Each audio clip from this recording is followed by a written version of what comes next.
Ne olar Allah'ım, ayırma bizi, bizi, bizi.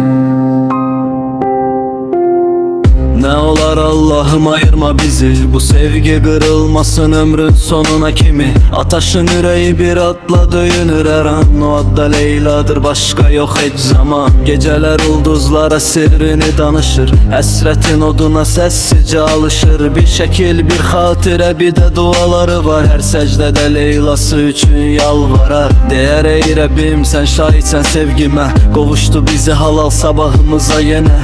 Küle yaparmasın kurduğumuz arzunu, korusun merhametin bu saf məhəbbəti. Ataşın gözünde sevinçle Leyla'dır, kederi de odur, ümidi de odur. Onsuz dünya bomboş, renksiz bir yuxu kimi. Leyla varsa hayat var, yoksa karanlık kimi.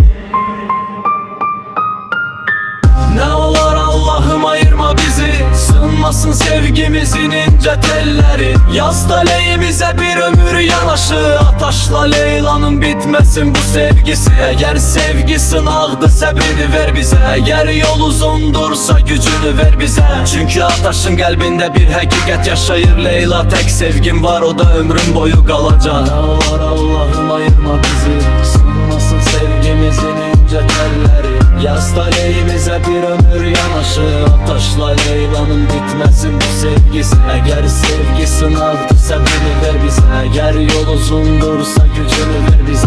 Çünkü Ataşın kalbinde bir hakikat yaşayır. Leyla tek sevgim var, o da ömrüm boyu kalacak.